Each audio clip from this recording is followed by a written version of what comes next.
La inteligencia artificial, la verdad que ha supuesto toda una revolución en los últimos años. Todas las empresas están apostando por ella, sobre todo en el mundo del marketing y la comunicación. De hecho, según un estudio elaborado por Accenture, el 90% de los clientes ya han comenzado a explorar la inteligencia artificial generativa, pues gracias a cosas como a lo mejor la comodidad o la personalización que puede proporcionar, por ejemplo. Y la realidad es que esta inteligencia artificial se está sumando en un entorno que es cada vez pues, más fragmentado, más personalizado y más flexible. Así que bueno, hemos decidido reunir a una serie de profesionales para abordar esos desafíos y oportunidades que va a proporcionar la inteligencia artificial. Tenemos con nosotros, por ejemplo, a Lucas de BBVA, tenemos a Nuria Jiménez de Coca-Cola, a Aitor Goyenechea de Telefónica y Movistar y a Sylvain Weil de Accenture. ¿Qué tal? ¿Cómo estáis? Muy bien. Yo quería empezar esta charla sabiendo un poco qué perspectiva tenéis vosotros de la inteligencia artificial dentro del mundo del marketing y qué ofrece a los profesionales como vosotros. Si quieres empezar tú, que te tengo aquí a mi izquierda. Gracias por la invitación. A ver, lo que siempre le digo a los equipos, yo creo que primero es un momento que hay que vivir profesionalmente y que es único y hay que entender que somos privilegiados de todo esto, ¿no? Yo creo que disrupciones de este estilo tenemos que pensar en cuando llegó el ordenador a las oficinas, cuando llegó Internet. La única gran diferencia es que esto va a una velocidad muchísimo más rápido, ¿no? Entonces yo creo que tenemos que entrar en paz con los miedos, con los riesgos que esto conlleva, con la incipiencia que tiene todo esto, pero al final es algo que va a definir el futuro del trabajo de aquí a X años, sea un año o sea 100. ¿Nuria? Pues no podía estar más de acuerdo con Lucas. Yo creo que si algo está transformando finalmente el concepto de digital, especialmente en marketing, pero en todas las áreas de una compañía, es la inteligencia artificial. Parece increíble, pero probablemente en un par de horas se habrá avanzado más que en un par de meses. Y así, si miras hacia atrás, se están viendo cambios en todas las líneas. En mi caso, hablando con los distintos equipos, es increíble lo que antes no podías hacer porque no podías automatizar una respuesta o porque no podías analizar en tiempo y forma un real time, es algo que ya está a la orden del día. Y esto es gracias a la inteligencia artificial. Pero una inteligencia artificial que ha avanzado sobre la que ya teníamos, porque cualquier algoritmo de puja o de compra ya lo tenía. Y para mí, realmente lo que supone, no voy a decir estrés, pero sí que es la necesidad de estar al cabo de la calle, o sea, la última novedad continuamente, porque eso cambia radicalmente tu forma de trabajar y de actuar. Y un nuevo componente, en nuestro caso, y yo creo que es el de todos, que es estar como siempre en digital antes de la legislación y con un nuevo palabra en nuestra vida, ¿no? Que es ética. Porque la inteligencia artificial, uno de los pros y contras es qué uso y de qué manera se aprovecha, ¿no? Entonces yo creo que mucha novedad, pero también estar en el mejor momento, siempre digo esto, ¿no? De digital y ser parte de la transformación que estamos sufriendo. Aitor. Pues yo totalmente de acuerdo, y por no repetirme, yo creo que vivimos una época de fascinación, de territorio inexplorado, ¿no? Donde la tecnología va mucho más rápido que los procesos o las compañías o incluso los equipos, ¿no? La capacidad de asimilar no las cosas puntuales que se puedan hacer, sino cómo va a impactar en el cambio del trabajo a nivel estructural, ¿no? Dentro de una compañía. Y también el segundo punto, que es el de la ética, ¿no? El de, oye, la tecnología al final nos permite hacer cosas maravillosas, pero carece de valores. Es decir, entonces sí hay que ponerle una capa que quizá es el momento exacto donde el digital tiene que cobrar más fuerza que nunca, pero la parte más humana, más humanista dentro de las empresas también, ¿no? Para que haya cierto balanceo, porque es verdad que la legislación, la regulación, pues no puede estar al ritmo que tiene, ¿no? Pero sobre todo diría a nivel también cultural interno en los equipos, ¿no? Hay cierto miedo de la dicotomía de esto nos va a quitar los empleos o no, etcétera. También saber cómo utilizar estas herramientas, ¿no? Y luego, más allá del impacto, en nuestro caso, en Telefónica y Movistar, el impacto que va a tener en todo el ecosistema de agencia, del mundo, de creativo, ¿no? Que yo creo que, como decía Lucas, viene en una etapa fascinante que como observadores yo creo que también somos privilegiados, ¿no? Sylvain. Sí, nosotros hablamos mucho siempre del concepto de reinvención y creo que es una palabra que es bonita y que explica bien el momento en el que nos encontramos con la inteligencia artificial, donde por una parte está todo lo que hemos visto de cómo se van a transformar los procesos de trabajo, la manera en la que vamos creando, optimizando contenido, lo que sea, pero todo el ecosistema de marketing, cómo incorporamos la ética a un framework un poco de inteligencia artificial más responsable en la forma de trabajo, pero todo esto al beneficio al final también del consumidor, del cliente, porque por otro lado nos ofrece pues la oportunidad de ofrecer nuevas experiencias, de por fin acercarnos un poquito más a la promesa de la hiperpersonalización, que llevamos 10 años hablando de esto, de meter nuevas formas de comunicación y de interacción entre un consumidor y una marca con un ente conversacional que está un poco en el centro de todo el modelo de relación. Entonces, realmente transformar totalmente el ecosistema de marketing para generar eficiencias que se pueden reinvertir en generar crecimiento para las marcas, mejor experiencia para los clientes, con lo cual este momento creo que es hiper bonito y bastante apasionante. Todas las charlas que estoy teniendo de inteligencia artificial se suelen alargar porque según lo vas hablando también te vas entrando un poco en modo apasionado, digamos. Sí, estabais hablando precisamente de esa hiperpersonalización y ahí me surge una duda, y es que al final si utilizamos la inteligencia artificial también estamos contribuyendo en cierto modo a que todo sea un poco igual, por decirlo de alguna manera. En ese sentido, ¿cómo podemos hacer para destacar o utilizar la inteligencia artificial de un modo que nos diferencie del resto y que no precisamente a lo mejor acabe siendo lo mismo de siempre? Pues yo te diría que la inteligencia artificial tiene la capacidad de tomar cuál es el data o el dato, o como queremos llamarlo, en mi caso se llama data, ¿no? La data que nos permite realmente crear las segmentaciones adecuadas y llegar a ti. Porque justamente si algo tiene el tratamiento de data maximizado y pues eso, cada vez somos más cuánticos y ahí llegaremos igualmente, soy capaz de detectar por los distintos elementos que tú has compartido conmigo como marca, con tu comportamiento, con tus datos declarativos, con datos de tercero o de segundo que he podido mezclar en mi sistema y tener justamente gracias a la inteligencia artificial un mensaje personalizado para ti o una experiencia. Y yo creo que esa es la verdadera bondad, que puede llegar a ser personal para ti en función de los datos que yo tenga de ti. Si lo que tengo son escasos datos o incorrectos, lo que la inteligencia artificial va a hacer es justamente lo contrario de esa bondad, ¿no? Entonces, cuanto mejor sea el data del que parte la inteligencia artificial para crear el caso o para crear la escala, mayor será la personalización y distinta del de al lado. Pero si algo tiene que tener la comunicación que yo tengo contigo versus la que puedo tener con Lucas, es la relevancia para ti de lo que te estoy comunicando. Y en esa relevancia es cuando realmente yo te añado valor. Puede que sea lo mismo, y no pasa nada. A veces el tener un valor común o un elemento común es igualmente válido. No significa que tú no vas a estar viendo lo que Lucas está viendo, o no vais a comparar, o no deberíais, porque no os conocéis de nada, ¿no? Pero sí que el valor añadido que yo puedo proporcionarte a ti gracias a ese data que tengo de ti puede crear esa diferenciación en ti como individuo, en la experiencia que tú estás viviendo y recibiendo. Esa es mi... Yo estoy de acuerdo y diría un paso más, ¿no? Porque muchas veces vemos como la tecnología, la hiperpersonalización como un modelo de acelerar la máquina del push. Te voy a comunicar más. Igual es no comunicarte, ¿no? Porque yo creo El silencio tiene un valor. El silencio tiene un valor y tiene un valor porque yo creo que la inteligencia artificial de ahora versus la predictiva, etcétera, lo que nos permite también es entender el contexto, ¿no? El contexto tuyo. Entonces, igual la tiene en algún momento por tu contexto de cliente, dices, oye, pues no le voy a comunicar porque está en una situación de enfado. Puede entender varios contextos de cliente. Creo que eso es muy potente, ¿no?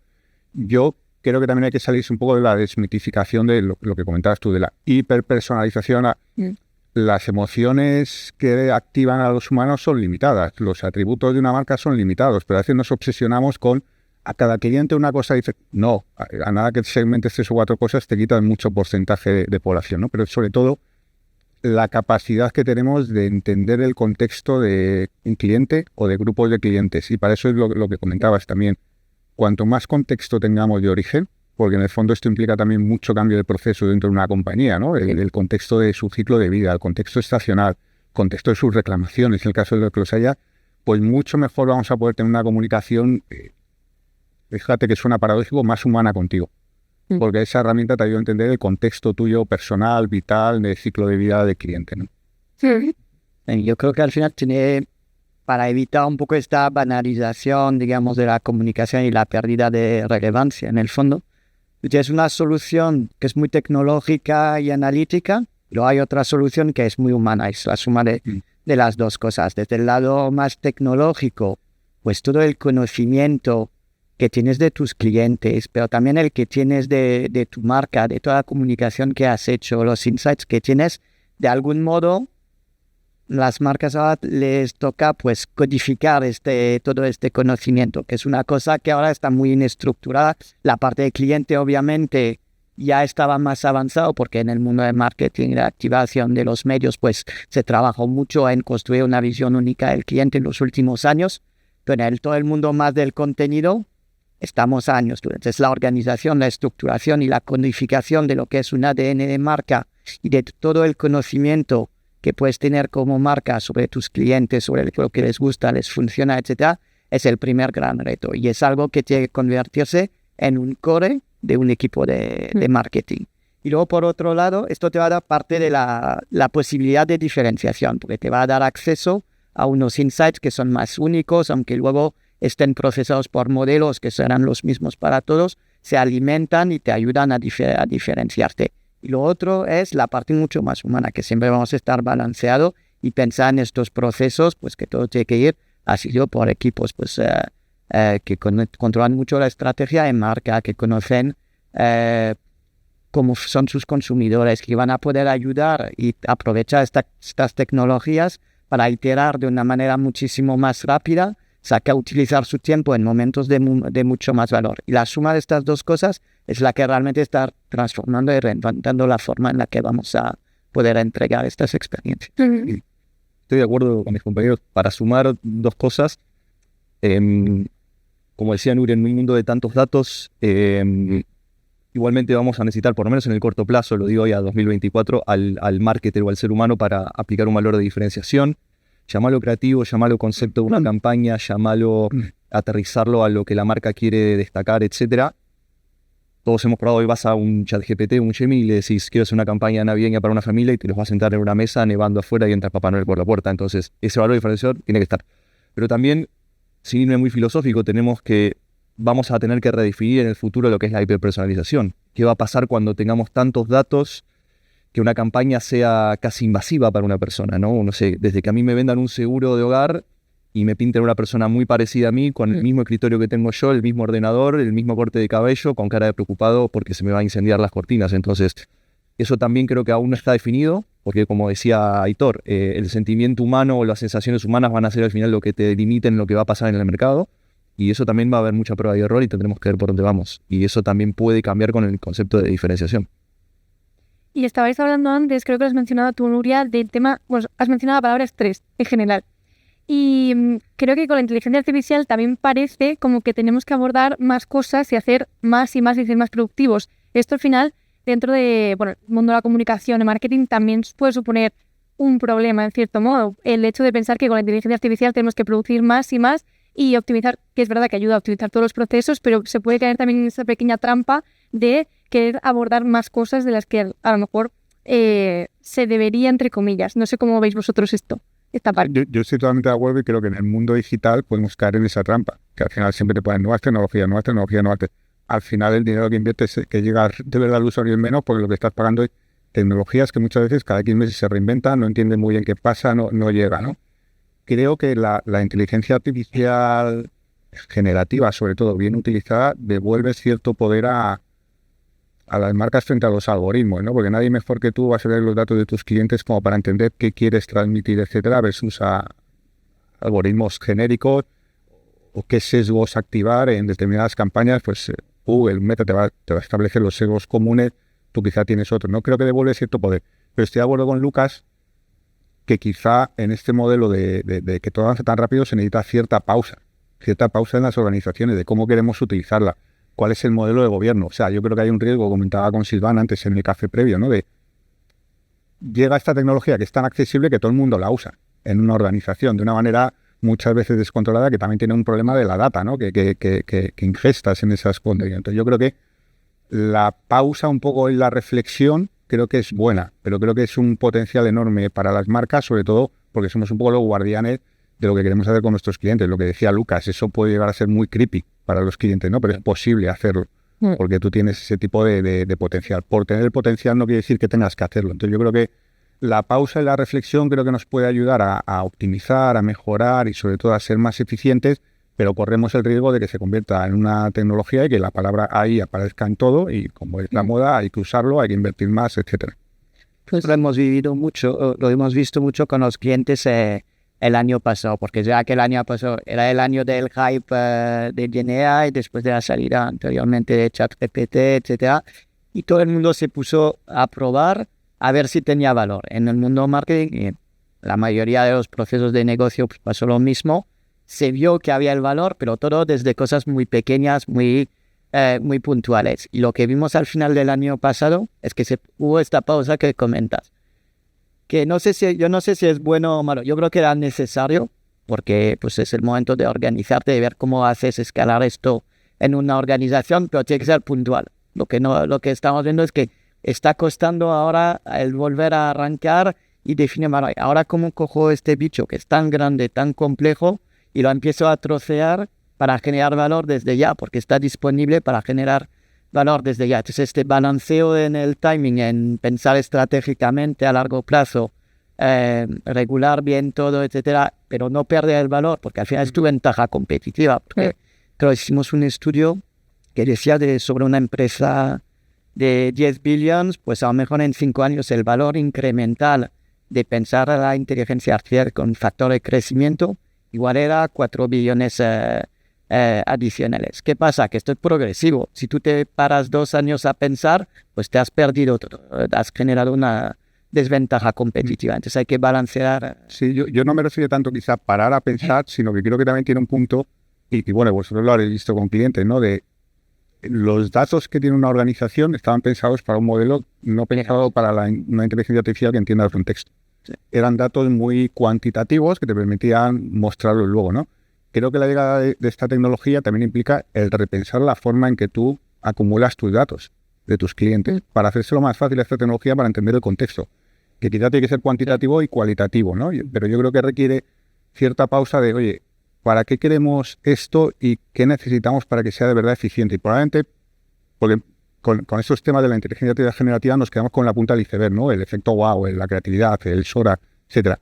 Pero para una organización, para que sea escalable y genere valor, ¿cuántos procesos tengo que repensar? Probablemente hasta el data lake, ¿no? Que tenemos, de cómo acumulamos los datos de nuestros clientes de aquí a futuro para que esto de verdad sea escalable y sostenible, ¿no? Yo supongo que a Lucas en el banco le pasará igual, ¿no? Con todos los datos que tenemos de clientes.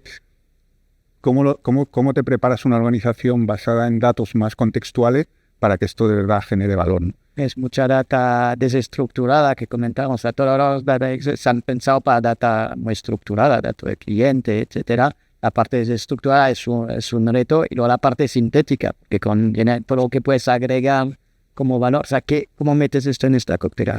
Pues yo creo que cuando hablabas de pausa, y luego vuelvo a tu pregunta, cuando hablabas de pausa, justamente lo que han hecho las compañías es algo que normalmente no hacemos, que es pasar a hacer el efecto wow, pero seguir un poquito más con pequeñas pruebas en las distintas áreas donde creemos que realmente añade valor. Y en función de los resultados, ir a eso. ¿Cómo necesito reorganizarme? Que esto no es de hoy para mañana. ¿Cómo necesito reorganizarme para introducir todos los beneficios o mitigar las posibles consecuencias del uso de esto? Desde organizarme mejor en el proceso, formar a mi equipo, porque la apuesta por los valores dentro de una compañía es muy importante, y formar a los equipos para esta transición es muy importante. Reforzar y poner nuevamente privacy, legal, at heart de cualquiera de esa captura de data.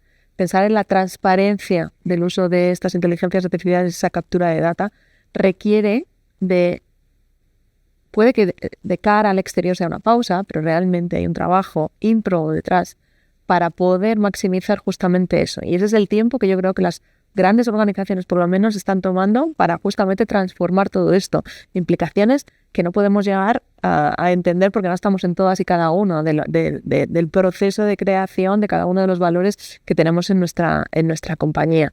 Y es justamente lo que hemos vivido en el pasado. Probar cositas que creemos que van a aportar valor y luego crear cómo la estructura puede maximizar, porque uno solo, probando y jugando, no crea la escala que puede tener como beneficio. Para llegar en esas compañías de 10 billion y multiplicar por 10 requiere reinventarse absolutamente desde el momento en que entras por la puerta hasta cómo te comunicas con tu consumidor. Pero creo que tu pregunta iba más a ese momento en el que, fenomenal, ahora tenemos un facilitador porque los procesos se acortan, porque alguien me organiza, porque le doy todas las legislaciones que tenga un país y le pregunto si puedo hacer esto y me lo va a responder en tiempo y forma, y eso parece que te obliga a hacer más con el tiempo que tienes. Yo creo que uno de los beneficios que tiene justamente la aplicación de inteligencia artificial en nuestro día a día es tiempo de calidad. Es generar tiempo de calidad en las organizaciones. Que si ponemos en funcionamiento todos los procesos que te llevan a esto y quitas procesos de captura de data, de análisis, porque muchas veces lo pongo en un reporte, parece que el trabajo está en sacar los datos. Ya están. Cuando realmente lo duro y lo difícil es, ¿y ahora qué? Pues justamente lo que estamos haciendo es acortar esos procesos que no añaden valor para poner el foco en la calidad humana, en la calidad del enfoque del empleado, del trabajador de marketing, que en ese momento puede poner todas sus capacidades, todo su conocimiento, gracias a lo que tiene ahí. ¿Significa eso hacer más? Pues seguramente sea hacer lo mismo, pero con mayor calidad. Eso no quiere decir que sea la sensación que tenemos todos ahora, porque tú tienes tu business as usual, como solemos decir, y encima de esto, en mi casa al menos, se llaman aceleradores, que es un trabajo adicional para saber cómo aceleras esto. Entonces, ¿estás haciendo más? Pues seguramente sí, pero porque el futuro que viene, el futuro que está llegando, significa que serás un trabajador más cualificado gracias a tu thinking, al que te puedes poner al servicio de la operación que estás haciendo justamente porque has sacado tiempo, no sacando el dato, si es el 3,7. Pues ni lo vas a dudar. Es ¿qué supone ese 3,7 en tu rate card o en tu... Estoy de acuerdo con Nuria y para sumar, yo creo que habiendo trabajado con equipos, algunos con gente más curiosa, otras con gente más digital, menos digital, yo me he dado cuenta que lo que está generando la AI generativa y el boom después de OpenAI y todo es que deberíamos todos hacer un trabajo muy fuerte de transparencia de lo que hacemos.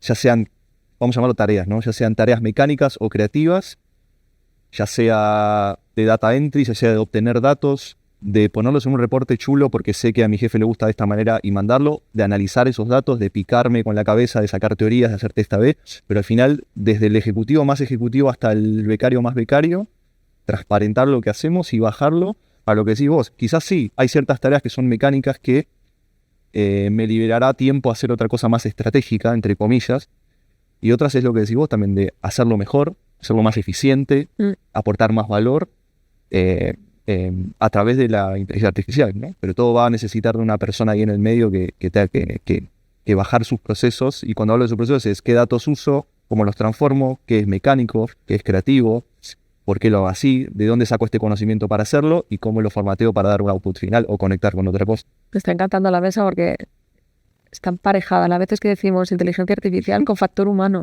Sí. O sea, es como... Me gusta mucho. Es que es así. No, y es cierto lo que dices, Lucas, en la parte de los proyectos en los que estamos ahora entrando, hablamos mucho de reinventar los procesos.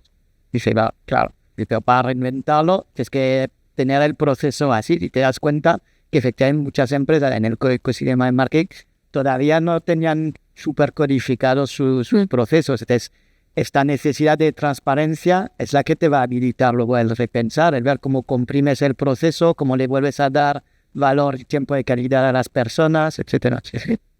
Y estáis hablando todo el rato precisamente del factor humano, de esa ética, ¿no?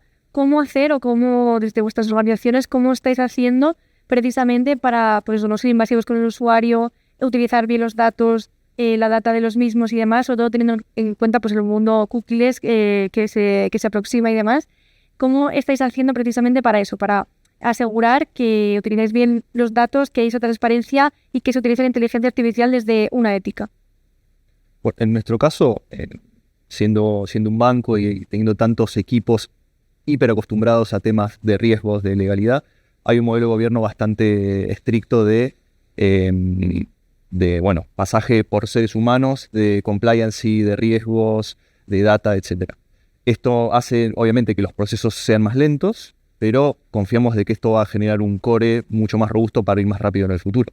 Además, siendo un banco también, que vamos a la misma velocidad que la legalidad casi, y que somos los primeros que nos vienen a tocar la puerta cuando hay algo que huele gris, estamos obligados a hacer eso, ¿no? Pero también confiamos de que vamos a ir un poco de la mano con las nuevas reglas del mundo, ¿no? Que en nuestra experiencia va a servir también para meternos en la mesa chica de esas reglas. Pero bueno, es una aspiración. Pero yo creo que, no sé tú, Aitor, pero creo que todos estamos en la misma. Lo primero que en mi compañía se crea es un órgano de gobierno que nos ayude a todos, porque Coca-Cola, 204 países, imaginaos que todos probemos, todos juguemos con esto, pues no es escalable, ¿no? Entonces, lo primero fue realmente, y de una manera orquestada, tener pues un modelo de gobierno con responsables al frente, tener algo que es muy importante y que estamos embebiendo en todos y cada uno de los proyectos, que es Privacy by Design. Es decir, un equipo de privacy legal y el DPO que tenemos forma parte de cada uno de los proyectos nuevos que se quieren lanzar. Una vez que algo ya está lanzado, pues nos podemos replicar con la seguridad de ha sido validado, pero todas estas nuevas experiencias vienen embebidas con un Privacy by Design en el centro y sobre todo, que yo creo que es muy importante, la transparencia en frente del consumidor y en frente de las autoridades en qué se recoge, cómo se recoge, qué está disponible y cuál es el uso que hacemos de ello. Yo creo que, no sé si habéis contado, pero en el último mes, al menos en mi inbox, tengo más de 60 actualizaciones de policies, de cómo las compañías están capturando datos, de cómo las compañías están tratándolo. Y ese ejercicio de transparencia en frente del consumidor es mucho más avanzado de lo que tuvimos en las versiones anteriores de cualquier lanzamiento de nuevas tecnologías. Cada vez que lanzábamos un upgrade de cookies era un dolor, porque tú qué estás haciendo, yo qué estoy haciendo.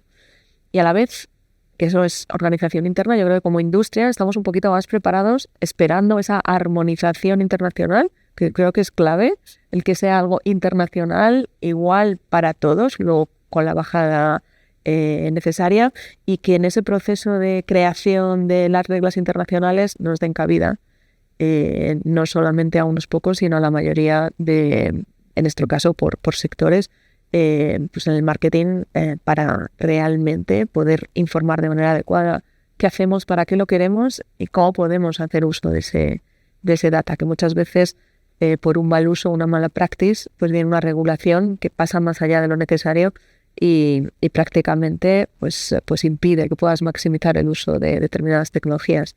Así que en nuestro caso, enseñar a la gente ese governance, modelizar los procesos que tenemos, Privacy by Design, formar parte de las distintas comitivas de industria y luego muchos de los procesos. No, en nuestro caso igual. Yo creo que los equipos legales, yo creo que, y lo comentábamos antes también, yo creo que están muy involucrados, ¿no? Nosotros es verdad que, comentaba Luca, ¿no? Datos de clientes, bancarios, etcétera, son muy sensibles. Nosotros que al final todo este mundo digital pasa por nuestras redes, ¿no? Tenemos acceso a muchos datos, la privacidad ya es by diseño en nuestros productos, en nuestro servicio. En el tema de la inteligencia artificial sí se ha intentado centralizar un poco el uso de tecnologías, casos de uso, etcétera, para que no haya cierto descontrol. Y luego una cosa que me gusta mucho, que esto lo impulsó nuestro presidente, Álvarez Pallete, es la creación, on top of that, de un comité ético. Simplemente. Pero es un tema tanto de cara afuera, pero también de cara adentro, ¿no? Un comité ético de, oye, ¿para qué queremos utilizar la inteligencia? Que haya cierta reflexión también de hacia dónde queremos que nos lleve esta tecnología. Y sobre eso yo estoy de acuerdo que se necesita algo más internacional, ¿no? Sobre todo a nivel europeo, a nivel internacional, un pacto, un nuevo pacto casi social, ¿no? Del uso de este tipo de tecnologías, porque claro, la disrupción que esto puede producir es enorme en un tiempo que nos puede pillar a todos, y aquí tiene que haber cierta normativa internacional que nos ampare a todos, porque si lo hacemos cada uno por separado está bien, pero necesitamos algo que nos dé cierto marco estable, ¿no? Y ahorita tenemos la suerte que en este caso yo creo que Los gobiernos han entendido, los gobiernos y las empresas, los consumidores, un poco toda la cadena han entendido el valor que aportan estas tecnologías y el ritmo al que va, y se han puesto los gobiernos las pilas muchísimo antes con otras cosas. Si tú comparas el mundo, por ejemplo, de las redes sociales, donde tardamos 15 años en empezar a regular algo que influenció sociedades, política, etcétera, pues ahora no estamos en esto. O sea, llevamos 1 año y medio y hay una primera ley y una direccionalidad hacia donde está yendo el control y la regulación de la inteligencia artificial en Europa, está marcando un poco el camino. Entonces, esto ha marcado un ritmo muy distinto en el tomar conciencia de la importancia de regular esto. Yo creo que las empresas también se hacen más partícipes, que lo has dicho. Oye, yo no estoy esperando que llegue una ley que me cuente lo que tengo que hacer, sino que quiero influir, quiero ser partícipe de esto. Entonces, todo este ecosistema yo creo que está ayudando a que podamos avanzar también a mayor velocidad en un ecosistema controlado. Sí. Y para sumar, quizás una derivada más, al final la ética es un concepto creado por humanos para humanos, y empatizo con los gobiernos en que se estén tardando tanto tiempo en cómo sacar esto adelante. Al final, no sé, ahora están los grandes periódicos norteamericanos, New York Times, el Boston Herald, viendo, o mejor dicho, con dos vertientes, unos que le están haciendo un juicio los OpenAI a los Google porque usan sus datos para entrenar modelos, y otros que están viendo cómo monetizar eso, ¿no? Y nosotros nos ponemos a pensar, nunca hubiéramos pensado que si un joven periodista se leía todo el New York Times y de repente escribía como el New York Times iba a ir a decirle que le pague por eso. Entonces este concepto de humanos de una manera, redes neuronales de otra, inevitablemente va a hacer que haya que parar el balón y que los gobiernos tengan que decir, bueno, es un mundo nuevo, con una entidad nueva. Lo que tiene esta entidad es que va mucho más rápido que un humano, y si se entrena bien es mucho más inteligente y puede escalar por 1000. Entonces hay que buscar una solución o un cambio en las leyes sin precedentes en la historia de la humanidad, que es la verdad. Pero si te das cuenta, está basado en justamente cuando hemos interiorizado el valor económico detrás de esto. Es decir, alguien quiere sacar un rendimiento. Antes no. Antes hacíamos en Google que nos tenía que pagar a todos. Cuando hacíamos, detéctame los semáforos de esta foto, que en el fondo estábamos entrenando gratis. Sí. Desde hace décadas, cientos de millones de personas gratis, ¿no? Entonces debería pagar. Sí. Y bueno, estamos hablando todo el rato de inteligencia artificial en general, pero a mí me gustaría que me comentaseis si veis alguna tendencia en concreto dentro de lo que es inteligencia artificial que se esté aplicando más en el mundo del marketing. A mí me gustaría ver qué pasa con el mundo de los derechos de autor, el tema del vídeo. O sea, creo que hay cosas muy chulas. ¿Cómo va a evolucionar eso, no? Creo que hay cosas a nosotros, por ejemplo, cosas quizá más de efecto de optimización, ¿no? A nivel creativo, la digitalización de voces, de locuciones, ¿no? Que puedas generar ya, ¿no? Entonces eso también te cambia el modelo de licencia de derechos, pero creo que te va a abrir nuevos modelos de negocio. O el tema de qué pasa si tú coges datos o referencias de Disney, pero haces una creación nueva de quién son los derechos de autores, de la agencia, de la inteligencia. Creo que ahí va a haber un debate interesante, muy legal, pero que creo que va a ser súper interesante, pero sí me gustaría ver hacia dónde evoluciona eso en lo más top, ¿no? Y luego en temas de optimización, nosotros, por ejemplo, que tenemos también televisión dentro de Movistar Plus, sí nos está ayudando mucho a optimizar contenidos, a generar trailers, carátulas, snippets, cosas de manera muy fácil, muy rápida, a detectar cuando la serie terminan los títulos de crédito, la parte introductoria, ¿no? Porque eso también te optimiza el ancho de banda que necesitas. Entonces creo que hay cosas que ya se están empezando a utilizar, que se está viendo el rendimiento muy potente. Pero sí tengo curiosidad qué va a pasar en el mundo agencias también con la parte creativa, ¿no? Hacia dónde va a evolucionar esto, que creo que es fascinante lo que puede venir. Sí. Silvain, por ejemplo. Nosotros cuando hablamos del proceso de marketing, vemos que la inteligencia artificial te impacta en 3 grandes grupos. Todo lo que es la parte de insights de consumidores, insights mucho más estratégicos, toda la parte de creación y optimización de contenido, y luego ya la activación, la optimización del performance. Entonces, si tú lo piensas desde la madurez de la tecnología, va como al revés, porque se trabajó desde hace muchos años la parte de optimización, que es lo más fácil de medir, es donde nuestros partners tecnológicos ya ofrecían productos que te ayudan a optimizar, etcétera. Con el boom de la inteligencia artificial generativa, se visualiza mucho, es muy tangible el valor en la creación de contenido, en la producción a escala, las eficiencias que aporta, y creo que esto es el momento, digamos, en el que más estamos experimentando a día de hoy, pero no hay que olvidar el primer paso, la parte de insight, y volver y decir cómo esto nos va a ayudar a ser mucho más estratégicos, a utilizar esto para basarnos no solo en las eficiencias del resto del proceso, sino a tener la nueva idea que me va a generar crecimiento, etcétera. Ese es el gran reto en el que estamos tocando, y es complicado porque es el que necesita mayor conocimiento de tu marca y de tus clientes para diferenciarte. Y si no te vas a hacer el insight, no va a tener valor.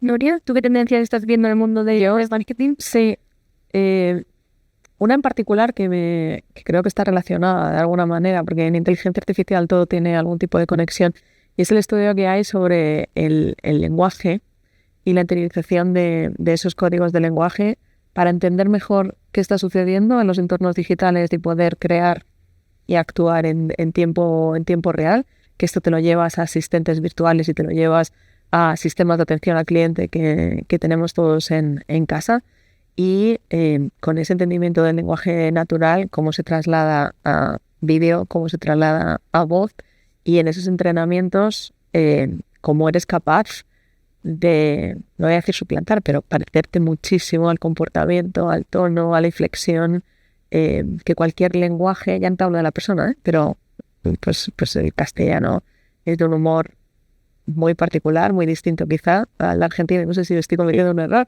pero es capaz ya no hablar solamente o entender que es un idioma común, sino esa variación en cuanto al argot, a la forma de hablar. Para mí esas de las tendencias que creo que todavía no han salido a la superficie, pero que hay cantidad de gente trabajando ahora mismo con la sana intención de aplicarlo justamente a temas de marketing que tienen que ver con la creación de vídeo, con la creación de audio, pero con la atención al público y la generación justamente de esa no hiperpersonalización que estábamos hablando. Creo que esa es una de las tendencias que vamos a ver explotar muy pronto. ¿Y Lucas, tú qué opinas? Yo estoy de acuerdo. Yo para cerrar ese concepto también, yo creo que, y es inevitable, todo lo que es una herramienta para equipos de marketing, para sus procesos internos, es mucho más fácil aplicarlo y corregirlo que poner una solución o una respuesta de un motor de inteligencia artificial al usuario final. Entonces, ya sea acortar tiempos en procesos creativos, en prototipados, en generación de contenidos, de calendarios editorial, no voy a decir que es una tendencia porque es algo que ya se está haciendo. No debe existir ni una agencia que no use un chat GPT para cruzar un par de líneas y sacar ideas, y no existe ningún equipo que no lo debe usar por debajo del radar, ¿no? Entonces yo creo que, aparte eso es muy fácil también porque no necesitas alimentarlo de muchos datos más allá de un prompt bien armado. No necesitas una base de conocimiento muy fuerte para que llegue a un resultado que te sirva. Entonces yo creo que esos casos son los más fáciles de lanzar y de sostener en el tiempo. Ahora, con las soluciones que va sacando Gemini, que va sacando un chat GPT, de poder meterle tu propio conocimiento, de poder orientar mejor las respuestas, veremos casos un poco más avanzados y más chulos y más adaptados y que aporten aún más valor. Pero yo creo que, dado la incipiencia, esos casos son suficientes como para tener bastantes meses de trabajo con esto. Y yo ahí, por matizar, ¿no? Va un poco en línea con lo que contaban Lucas y Nuria, ¿no? Hablamos de la hiperpersonalización hacia afuera, pero creo que una de las ventajas también que tiene es la hiperpersonalización hacia adentro, hacia tu marca, ¿no? Que aprendan tu tono de marca, vayan aprendiendo con el tiempo. Creo que eso es súper potente, ¿no? Porque siempre hablamos del contexto del cliente, pero digo, si al contexto de la marca, eso es muy potente, que una inteligencia artificial para email marketing, etcétera, que vaya cogiendo tu tono de marca, que sepa lo que funciona, que lea el contexto. Creo que eso es potentísimo, ¿no? A la hora. Sí. Y luego también otra cosa interesante que nos está pasando a nosotros es que la primera línea de comerciales es la que nos está pidiendo la inteligencia artificial para automatizar, ¿no? Porque antes, ¿qué les mandábamos? Pues mucha documentación de promociones, ofertas, productos, servicios, y ellos mismos dicen, oye, esto no se puede automatizar y hacer un lenguaje sencillo, ¿no? Entonces yo creo que la parte de democratización de la inteligencia artificial, o lo que estamos haciendo con pymes, ¿no? De meterles el copilot dentro de lo que les damos, a mí también me parece fascinante, ¿no? Que es una tecnología que tiene poca barrera de entrada, está a disposición de todo el mundo, y eso me parece también fascinante, ¿no? Las posibilidades que eso alimenta, ¿no? Ya no tenemos que ser igual nosotros dentro de un despacho decidiendo qué hay que hacer, sino que propio consumidor, incluso el propio comercial, te va a pedir determinados casos que te hagan repensar. Y es la democracia de la inteligencia artificial y también del conocimiento que tiene tu empresa, que creo que es la gracia, que se atacó mucho esto puro por las eficiencias, desde la parte de atención al cliente, customer service, pues construye estas grandes bases de conocimiento porque genera mucha eficiencia, pero realmente te ataca a potencialmente a cualquier equipo. Dice ahora que de equipos comerciales, pues lo mismo, lo demandan, quieren conocer los productos, las ofertas, lo puedes dar información en tiempo real, que así era competencia, etcétera. Un marketer, pues también, insight de consumidores, todos los research que tenemos, los que compramos, los que hacemos, etcétera. El cómo podemos todos tener acceso a esta información, al informe y también al insight de una manera muchísimo más rápida. Entonces, yo creo que es un potencial brutal. Y lo que comentaba Nuria, ¿no? Del acceso a la información externa, de redes sociales, de qué está pasando por allí, más la interna de contexto, creo que eso es súper potente, ¿no? Y también lo que decía Lucas, te evita que los equipos el famoso miedo al folio en blanco. Y ahora mismo tú puedes empezar un proyecto, un trabajo casi preguntando con algo que te va a dar contexto interno, externo, ya es un punto de avance, ¿no? Versus tengo que puntear yo por dónde empezamos, etcétera, ¿no? Creo que eso ayuda mucho a los equipos a impulsar, ¿no? Has mencionado tú precisamente, Aitor, el tema de utilizar la inteligencia artificial en la creatividad, en el ámbito de la creatividad, ¿no? En este sentido, puede haber un miedo o cierto reparo a utilizar mucho la inteligencia artificial porque a lo mejor esto puede contribuir a que las personas a lo mejor utilicemos menos el cerebro, por decirlo de algún modo, para ser más creativos y demás. Es verdad que puede ayudar a enfrentarse al miedo del folio en blanco, pero en cierto modo también puede acomodarnos, ¿no? En este sentido, ¿cómo hacer para llegar a un equilibrio entre lo que es utilizar la inteligencia artificial para la creación, pero tampoco abusar de ella, ¿no? Yo te diría, mira, nuestro presidente dice una frase que yo estoy totalmente de acuerdo, ¿no? Dice, oye, la inteligencia artificial a día de hoy te puede terminar de componer la sinfonía de Beethoven, pero no es Beethoven, ¿no? Entonces, yo creo que el factor humano siempre va a estar allí, ¿no?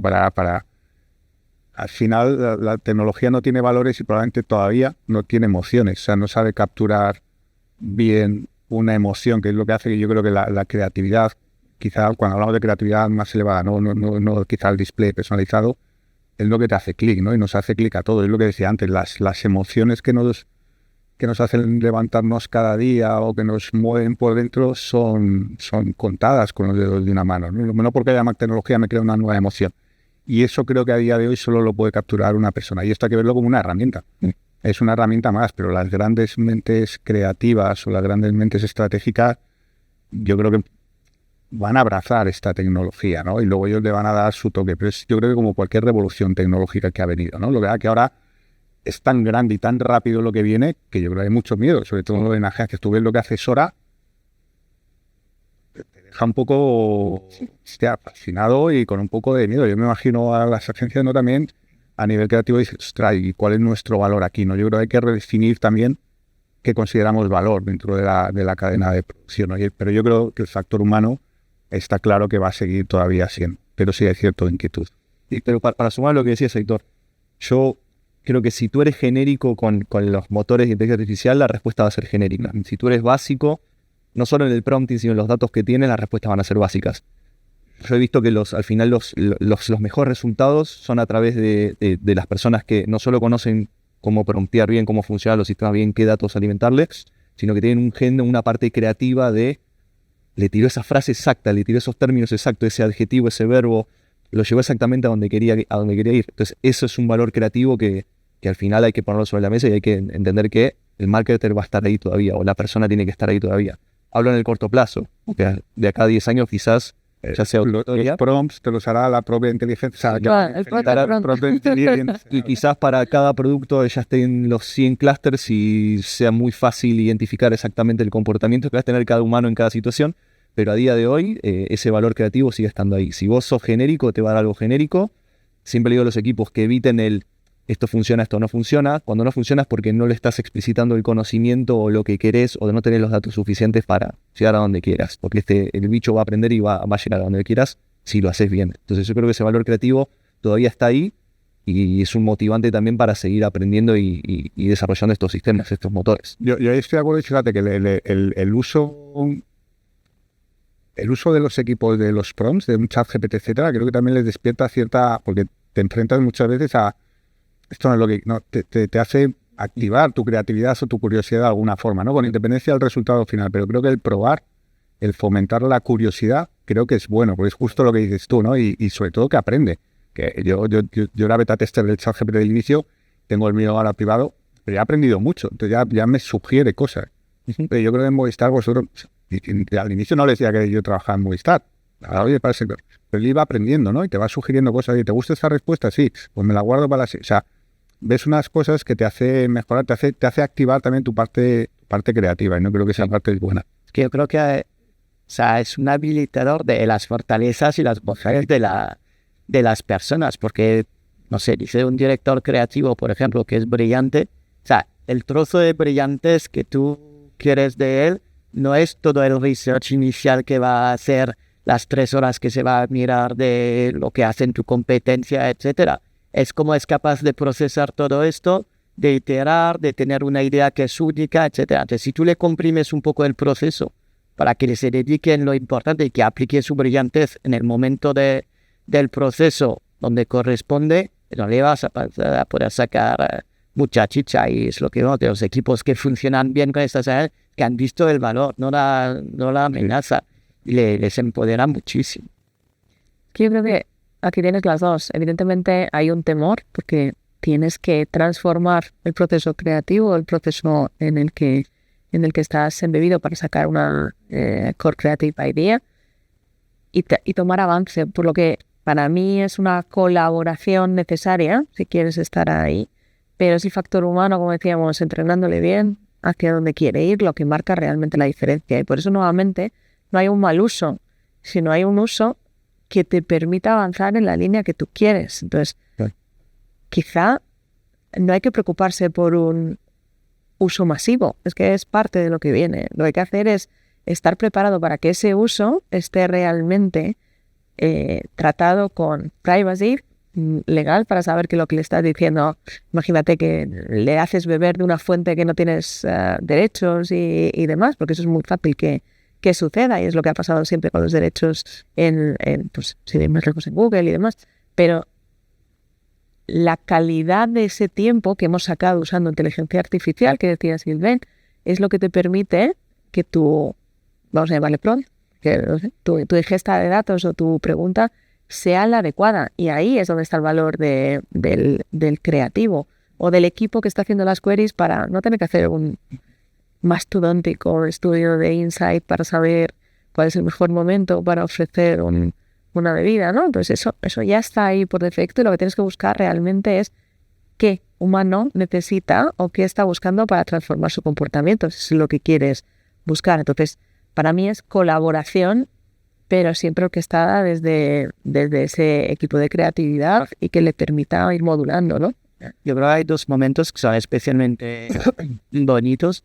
El primero es el del prompt, que el prompt lo que hace es que te fuerza a hacerte la pregunta, y muchas veces tenemos tantas cosas que tiramos y no hemos parado a pensar qué es lo que estoy intentando resolver, cuál es mi objetivo, etcétera. Entonces ahí estás forzado, si no va a funcionar. Y luego el proceso iterativo, o sea que esta herramienta es iterativa by design, y eso se relaciona mucho con un proceso de creación de nuevo producto, de diseño, de creatividad, etcétera, que es un proceso iterativo. O sea, tienes una idea, lo testeas, ves el resultado, control Z, no sé qué, refinas un poco, es el mismo proceso. Lo que el habilitador es distinto. Sí, mi única duda es si, porque al final toda la inteligencia artificial bebe de las mismas fuentes de datos masivas externas, ¿no? Que caigamos en una comoditación, estandarización, ¿no? Que vayamos a lo seguro, porque todo te va a decir, no, pues esto hay que hacerlo así, los datos te dicen esto. Que perdamos esa falta de la buena estrategia, ¿no? Que es la que da miedo, la que da vértigo, la que te dices, no sé qué va a pasar.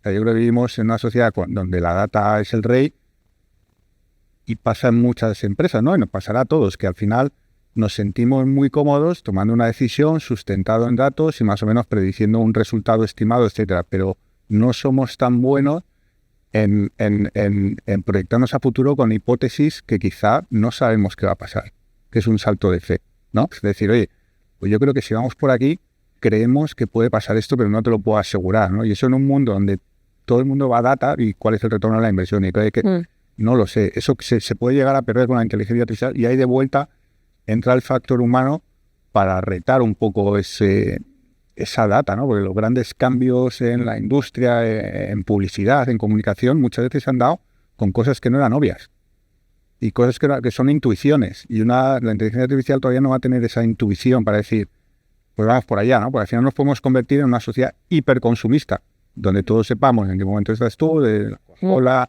Movistar, etcétera, y sea un poco Blade Runner, un poco aburrido para todos, ¿no? Pues oye, muy bien, pues lo saben, pues lo compro, ¿no? Pero nos adormilemos todos un poco, ¿no? Yo creo que también hay un riesgo de que, como todos beben de la misma fuente de data, que nos acomodemos y nuestro trabajo sea simplemente decir, oye, nos dice que esto así, si no, pues es culpa de... Creo que también tiene que despertarnos el hacer challenge a la data, ¿no? Decir, oye, pues hay veces que quizá tenemos que dar un salto de fe y no sé qué va a pasar. Estoy de acuerdo, o sea, 100% de acuerdo. Lo que va de que yo creo que parte de la solución a esto es repensar bien todo tu core de data y eso para poder justo alimentar. Es decir, oye, que todo lo que tú crees, lo que conoces de tu marca, que llevas X años trabajando, lanzando campaña, entendiendo clientes, etcétera, ¿cómo codificas esto para que sirva de contexto a estos motores? Porque esto es parte de la diferenciación que te puede dar y si no te vas a la estandarización. ¿Cuál es el principal cambio que habéis visto que ha supuesto la inteligencia artificial dentro de la creación de estrategias de marketing digital? Pues te diría que la audacia, preguntándole a la inteligencia artificial como manera de abordar la página en blanco y revisitar muchas estrategias. Yo creo que es uno de los cambios que más he visto, que es revisitar. Porque ahora la inteligencia artificial te permite que ciertas asunciones que habías tomado en el pasado puedas volver a revisitarla con esa perspectiva. Entonces, yo creo que son estas dos cosas, por lo menos, de los principales cambios que yo estoy viendo en marketing. No te voy a hablar de pues eso, la adopción cada vez mayor de optimización, de automatización de chatbots y demás, porque creo que más que un cambio simplemente seguir esa tendencia, pero sí que veo cada vez más un revisitar estrategias que por su momento no salieron por justamente la madurez de determinadas tecnologías y el tener esa capacidad de decir, voy a probar, ¿no? O sea, yo creo que ahí, con el peligro que eso conlleva, como decías tú, que me ha encantado, esa reflexión de puede que vayamos todos al mismo destino, es pues eso, el humano enfrentándose a esto como posibilidad de hacer mejor lo que estoy haciendo. Y para mí son los dos procesos, uno de mindset, cambio de ese enfrentarlo, y dos, revisitar opciones que en su momento no pudiste o no creíste porque no tenías las capacidades.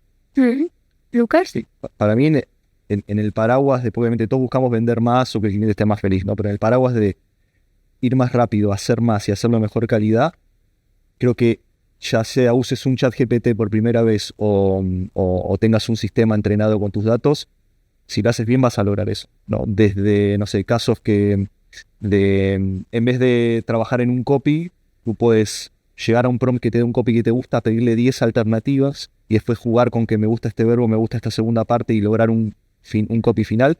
Eso te da una calidad que yo creo que antes no podías lograr. Sinceramente, no podías lograr o dependía mucho de la gente que estaba en la reunión o del creativo que participara de esa reunión. Entonces yo creo que esos valores de escalabilidad, calidad y velocidad ya están pasando a día de hoy y van a explotar por 1000 cuando lo usemos más todavía, ¿no? Sí, yo más allá de la parte creativa, que yo estoy de acuerdo en la parte de copy, ¿no? En la parte o de generación de propios storyboards, ¿no? Que es que ya te lo hace como 360 simplemente para evitarte al folio en blanco. Creo que hay mucha tendencia en el marketing, quizá no tanto como entendemos el marketing el publicitario, sino en el marketing del resultado final del cliente, ¿no? Del poder adaptar respuestas en tus canales que tengan una conversación casi con la marca a través de la inteligencia artificial, ¿no? Y eso es algo que nosotros estamos trabajando mucho, tanto en la parte de CRM y email marketing, como en la parte de contacto con el propio comercial, ¿no? Que él tenga ese mayordomo, esa inteligencia artificial que le pueda hablar de si tú eres Ana y vienes a la tienda, que la respuesta que te genere sea en base a tu contexto. Yo creo que eso es súper potente a nivel de marketing entendido como impacto en el cliente final de satisfacción, ¿no? Y tiene mucho de vender, pero también de atención, etcétera. Y luego una parte importante es también en la optimización de campañas, ¿no? Nos ha pasado con un producto que tenemos muy estacional, que la propia inteligencia, viendo los datos, decía, oye, quizá deberíais hacerlo de forma diferente.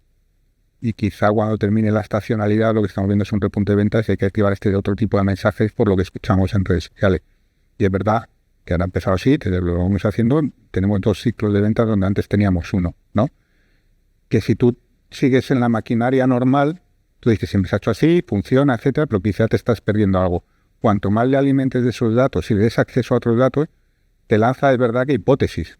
Es decir, ojo, que quizá te estás perdiendo algo, porque aquí escuchamos y quizá el mensaje hay que mirarlo, es para Internet en la segunda residencia, ¿no? Que normalmente todo el mundo lo asociaba antes de las festividades y lo que veíamos desde justo después de la pandemia es que hay un repunte en los meses de después, pero con otro tipo de conversación. Joder, qué mal me fue, no pude ver tal, no sé qué. Y eso también la inteligencia artificial te lo permite, ¿no? Con acceso a tu propia data versus los algoritmos de Meta, Google, etcétera, que simplemente van a optimizar tu campaña cuando tú le digas, pero no te lee más allá, ¿no? Y creo que ahí también está muy interesante el tema. A nosotros nos ha pasado algo similar trabajando también. Nosotros hacemos una campaña o pensamos una campaña y para meterle un bonus, bueno, ahora bájame este pitch para un inicial de oficina. Y de repente en el tema del manejo de las objeciones, ¿no? Por ejemplo, le decimos, ¿cuáles son las 15 objeciones que un cliente en oficina puede tener sobre este producto, teniendo en cuenta esto, y te tira cuáles son las objeciones y las respuestas. Y las respuestas quizás da una derivada por momentos humana, por momentos menos humana, que nunca la habíamos pensado. No, o a nivel alternativo de productos. Y eso es como que si nosotros estamos en nuestra caja pensando de una manera, vendiendo lo mismo hace 150 años y de repente tiene una derivada muy interesante, que quizás no es copia-pega la respuesta, obviamente, pero te da una idea o te abre el cerebro a otras. Pero mira, eso que comentas nos pasó con otro producto y es casi también el uso de esa inteligencia para definir propuestas de valor, ¿no? Y en un lenguaje muy sencillo, que era un reloj para personas mayores con geolocalización. Donde es verdad que peloteando con la inteligencia artificial te empieza a abrir los targets. Oye, el target, el cliente final quizás es la persona mayor, pero probablemente el que te lo compre sea la persona, la hija. Pero ojo que las objeciones de esto son distintas. O sea, que hay es lo del miedo al folio en blanco, que creo que en el fondo es casi como conversar, pelotear con alguien, ¿no? Y lo vas estrujando y eso es súper interesante, de buen punto ese. Nosotros intentamos para tener un speech para todo tipo de empleado. El curioso, el técnico, el que no es técnico. Entonces intentamos tener un modelo de madurez. Nosotros los más incipientes los llamamos becario sabelotodo. O sea, al final es eso, es un becario. ¿Por qué le decimos becario? Porque tenés que decirle exactamente bien el contexto, qué tiene que hacer, qué no tiene que hacer, qué línea del Excel tiene que ver, qué columna del Excel tiene que ver, y que si se lo explican bien, lo sabe todo, lo va a hacer bien y va a entender de qué va. Es interesante porque la pregunta anterior estábamos hablando todos mucho de el riesgo a la convergencia, digamos que todo sea igual, estandarizado, etcétera, por estos algoritmos. Ahora estamos diciendo que es que uno de los beneficios es que te ayuda a divergir, o sea, a tener opciones, porque también como persona, como empleado, como equipo, tenemos los sesgos de que llevamos mucho tiempo haciendo lo mismo, que lo sabemos también todo y que posiblemente lo siguiente que que vamos a producir va a ser parecido a lo anterior. Y usar esta tecnología para abrirte un poco el espectro y sacarte nuevas ideas desde la nada, creo que es interesante. Y al final eso, lo que veías como una amenaza realmente es una... Sí, yo lo que decía de democratizar la inteligencia artificial también de cara a las marcas, compañías, etcétera, ¿no? Yo creo que todos los que hablamos del algoritmo de Google, de Meta, etcétera, es una caja negra brutal. Y la programática ya ni te cuento. O sea, es como...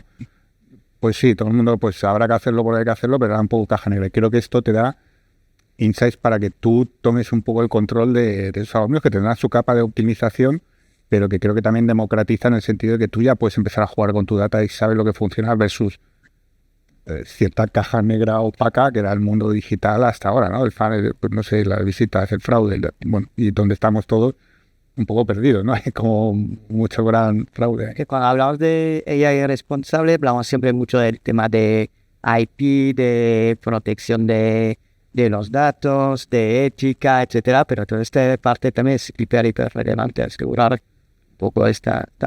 Sí.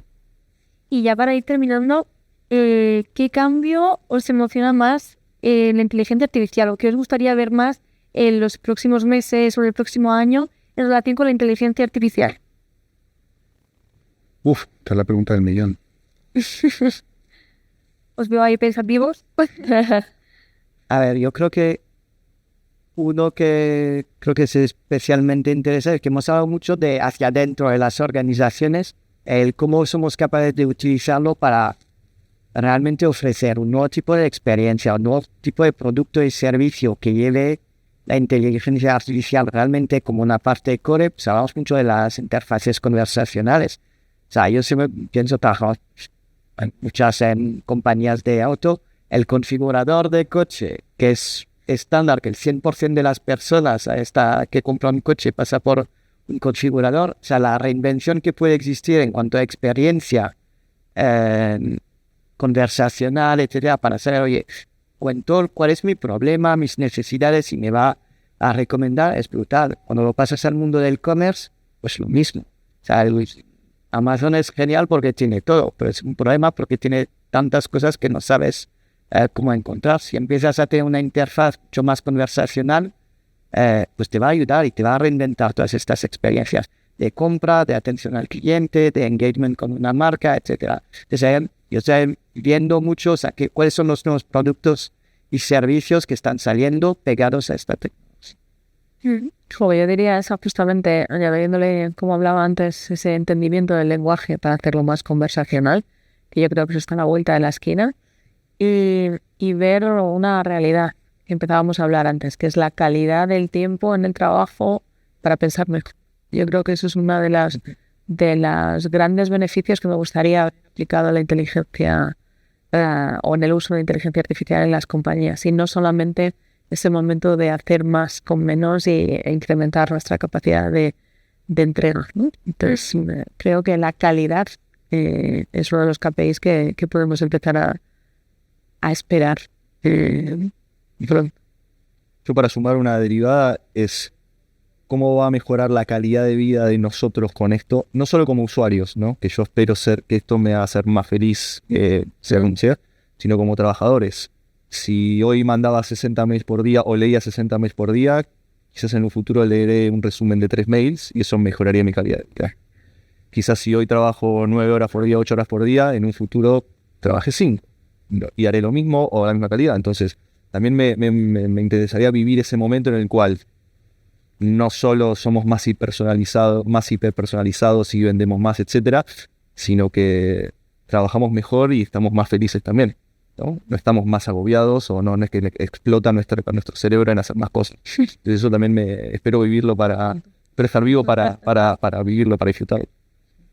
Yo quizá en la parte más macro, o sea, sí me gustaría ver cómo esta inteligencia artificial se utiliza para resolver temas más globales, ¿no? Oye, el cambio climático, el tema de las fake news, el fact-checking, que si tiene acceso a tantos datos, ¿cómo podemos intentar que haya cierto consenso sobre determinados temas, ¿no? El otro día salió un estudio de DeepMind, ¿no? Desde el 2021, que el estudio de las proteínas, ¿no? Pues el avance de cómo funcionan las proteínas en determinadas enfermedades estaba al 30% y DeepMind lo llevó al 60%.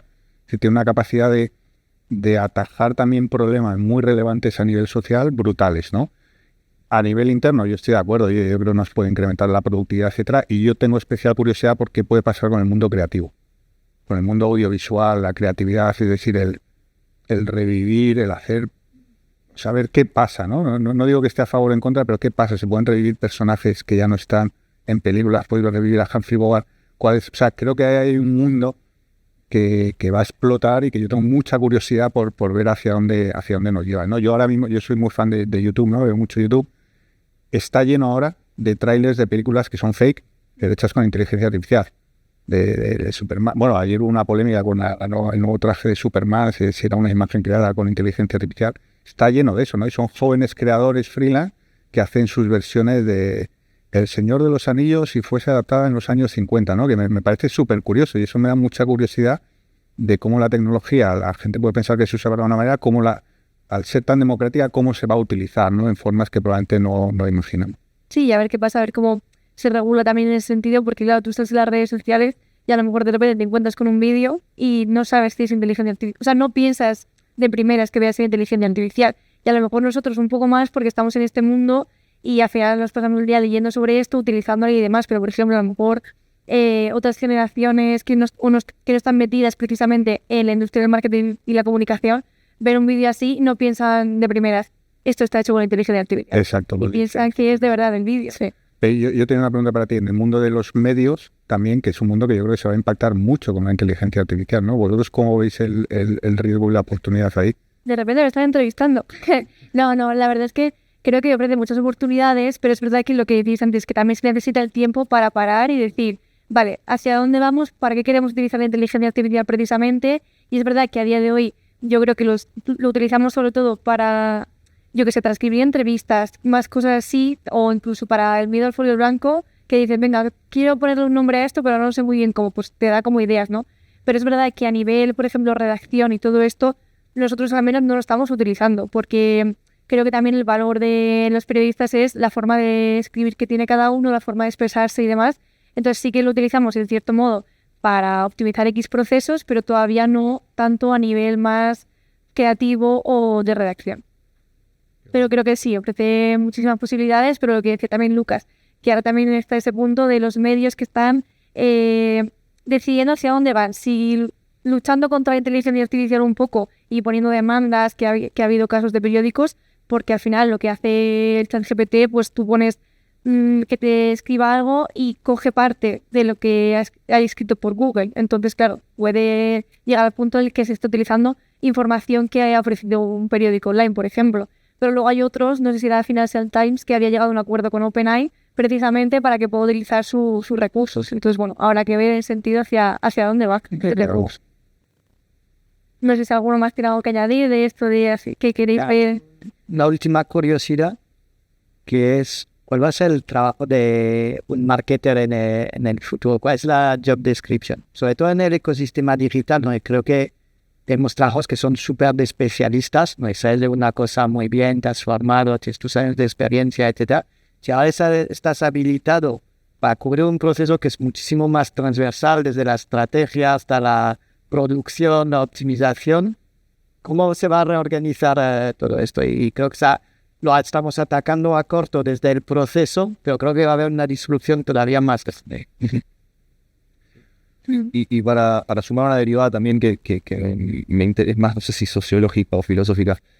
O sea, así como en los 90 cuando yo era un niño y tenía la Nintendo y mi padre me decía, pero ¿cómo estás jugando con algo que no eres tú? O sea, estás tocando un botón y saltas. Quizás es una conversación que nosotros tendremos con nuestro hijo. ¿Cómo te gusta un avatar que no es una persona? ¿O cómo estás viendo un vídeo o una película que no hay actores? Entonces quizás ese niño va a decir, yo nací con esto y esto es mío y no me interesa, tú eres un viejo y lo que sea. Entonces quizás también estamos metiéndonos en una discusión que va a ser generacional, que nosotros tenemos una pesada herencia de cómo ha funcionado el mundo en los últimos 30, 40 años, que para un niño va a ser algo normal. Y desde que hoy ves un niño de 3 años que le pasa el dedo a la tele pensando que es touchscreen, sí, totalmente. Hasta esto en el futuro quiso ser así. Si no me importa que sea un avatar. O sea, ni me interesa si es un humano o un robot, pero es algo que me está dando contenido y que me está hablando y que me escucha y me contesta. Sí. Entonces eso también veremos qué va a pasar. Y luego un tema que habéis comentado, ¿no? Esto tiene una capacidad de incrementar la productividad y de eficientar brutal. Ahora, el que hagan las compañías, los gobiernos con ese incremento de la productividad, es decir, esto, porque muchas compañías van a eficiencia pura y si aumenta la productividad, pues se hace gente, ¿no? ¿Qué vaya a pasar con el mundo del empleo? ¿Qué va a pasar con la jornada laboral? ¿Se va a reducir pero manteniendo las mismas condiciones? Porque si no puede crear más desigualdades, ¿no? Porque las empresas, los mercados están hambrientos de crecimiento a base de eficiencia, ¿no? Entonces, el balance de que pasen eso, pues yo creo que va a derivar mucho a nivel social del uso de estas tecnologías, ¿no? ¿Qué impacto va a tener en la sociedad, en tu día a día como trabajador? Es decir, pero entonces eso es algo que yo creo que también inquieta y que habrá que regular. Y luego, como curiosidad, yo también soy muy fan de la novela de ciencia ficción y es curioso que la saga Dune, ¿no? O Hyperion, etcétera, todas hablan de un momento donde la humanidad llegó a un pico con la inteligencia artificial brutal, pero en un momento decidió parar y volver a un mundo sin inteligencia artificial por lo peligroso que era, ¿no? Pero es curioso ahora que ha salido la segunda parte, etcétera, que tratan ya y trataban de esos temas en los años 50 y 60.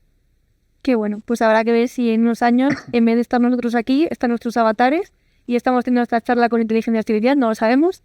Pero bueno, de momento muchísimas gracias por haber estado este ratito con nosotros. Espero que os haya parecido súper interesante y nada, pues nos vemos en las próximas. Perfecto. Muchas gracias por invitarnos.